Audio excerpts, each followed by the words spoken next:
November 24, 1971. Isang passenger airplane ang naghahanda na lumipad mula Portland patungong Seattle.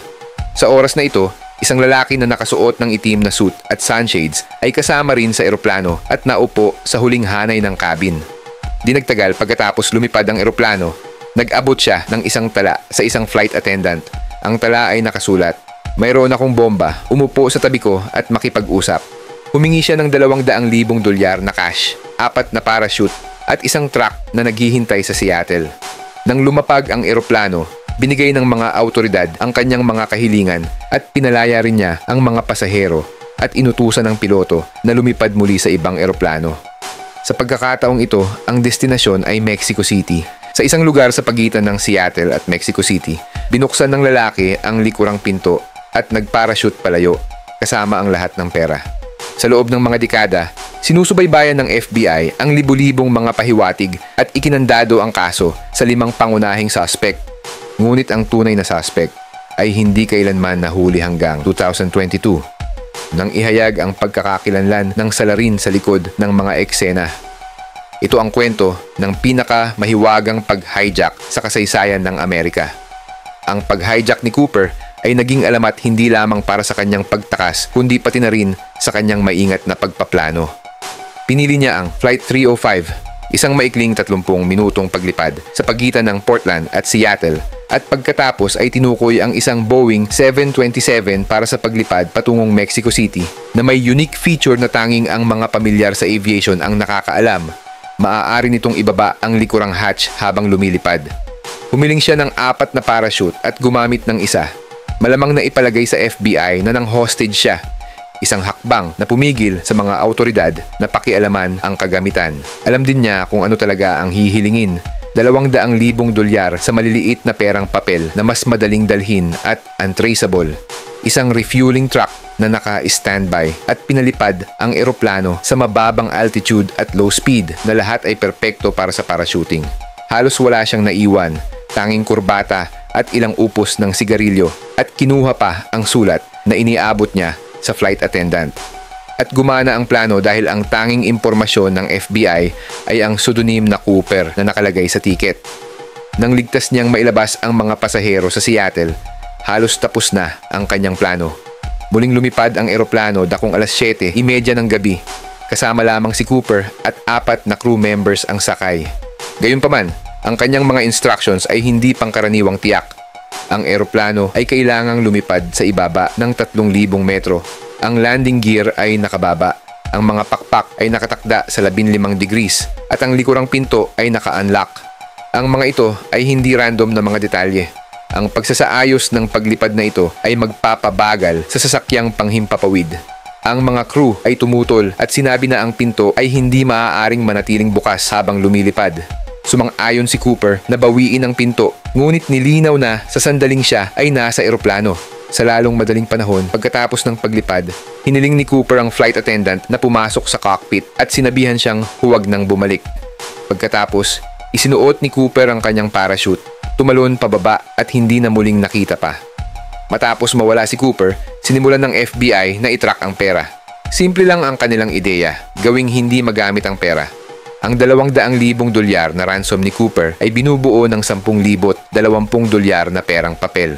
Ang serial number ng bawat bill ay naitala bago ang handover. Ang listahan ng serial number ay ipinadala sa mga bangko, kasino sa buong bansa. Ang ilang mga dyaryo ay naglathala pa ng mga serial number at nag-alok ng pabuya sa sinumang nakakita ng katugmang bill. Ngunit pagkatapos ng ilang taon, walang lumabas na pera.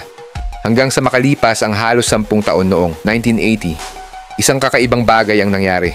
Isang batang lalaki na nagngangalang Brian Ingram ang nakakita ng 3 bundle ng nabubulok na cash na nagkakahalaga ng $5,880 habang naghuhukay ng fire pit sa beach. Ang mga serial number ay eksaktong tumugma sa ransom, ngunit ang lokasyon ay hindi makatwiran. Ang beach ay 30 kilometro ang layo mula sa parachute jump site at nasa tapat ng daloy ng Columbia River. Ang mas kakaiba ay ang rubber band sa harap ng bundle ay buo pa rin, ngunit sa mga huling pagsusuri ay ipinakita na ang ganitong uri ng goma ay mababawasan sa loob ng 1 taon kung malantad sa natural na kapaligiran. Kaya paano napunta ang pera doon? at nabuhay sa halos 10 taon. Ito ay inilibing ni Cooper at aksidenteng nahulog o doon ba ito inilagay para itago? Ang pagtuklas na ito ay ganap na binawi ang kaso at lumikha ng isa pang misteryo sa loob ng misteryo. Sa loob ng higit sa 50 taon, ang FBI ay nag-imbestiga ng higit sa 1,000 mga suspek, ngunit walang napatunayang may kaugnayan sa pag-hijack.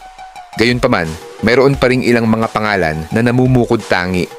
Ang isa ay si Robert, isang veterano sa Vietnam War, eksperto sa eksplosibo at kriminal na may kahina-hinalang nakaraan, ngunit napakabata pa niya at hindi tugma ang kulay ng kanyang mata. Nariyan din si Kenneth, isang dating empleyado ng Northwest Airlines at mga straggler na nasa parehong edad at alamang tungkol sa mga eroplano. Nag-iwan pa siya ng malaking halaga pagkatapos ng kanyang kamatayan, ngunit ang kanyang taas at timbang ay hindi tugma sa paglalarawan ng mga saksi. Ang iba, tulad ni Dwayne at William Smith, ay may mga nakakaintriga na koneksyon, mga record ng militar at pagkakatulad sa hitsura, ngunit walang tiyak na ebidensya. Ngunit isang pambihirang tagumpay ang lumitaw. Matapos muling masuri ang itim na kurbata na iniwan ni Cooper sa pamamagitan ng isang electron microscope, natagpuan ang mga bihirang particle, angkop ang purong titanium na umiiral lamang sa mga partikular na industriya tulad ng aerospace manufacturing noong unang bahagi ng 1970s. Dahil dito, naniniwala ang mga investigador na maaaring nagtrabaho si Cooper sa high-tech o defense-related fields. Baka may kinalaman pa ito sa gobyerno. 2022. Ang retiradong piloto na si Greer ay nakagawa ng nakakagulat na pagtuklas sa pamilya McCoy sa Utah. Ang isang modified military parachute na may parehong mga detalye tulad ng ginamit noong 1971 hijacking ay natagpuan kasama ng mga personal na gamit ni McCoy. Si McCoy ay isang kilalang hijacker at dating Vietnam War helicopter pilot. Nagsagawa siya ng halos magkaparehong pag-hijack 5 buwan lamang pagkatapos ng pag-hijack ni Cooper na may parehong eroplano at parehong paraan ng pagtakas, ngunit may ibang disguise. Siya ay inaresto at nakatakas mula sa bilangguan at napatay sa isang labanan sa FBI noong 1974. Sa loob ng mga dekada, walang nakapagpapatunay na siya rin si Cooper, ngunit ngayon ay lumitaw ang ebidensya. Bilang karagdagan sa parachute, natagpuan din ni Greer ang tala ng paglipad ni McCoy na nagtala ng 39 na military parachute at 8 sibilyan na free-fall parachute bago ang pag-hijack ng Cooper. Kasunod nito, kinuha ng FBI ang parachute at sinimulan ng pagsusuri sa DNA at sinubukang humingi ng sample sa mga anak ni McCoy. Bagamat hindi kinumpirma ng FBI ang anumang impormasyon, lahat ng nakuhang ebidensya ay naipadala na ngayon sa nangungunang forensic laboratory ng FBI sa Quantico. Sa loob ng maraming dekada, ang tanong kung sino si Cooper ay nanatiling misteryo, ngunit ngayon ang pangalang Richard McCoy ay maaaring ang sagot.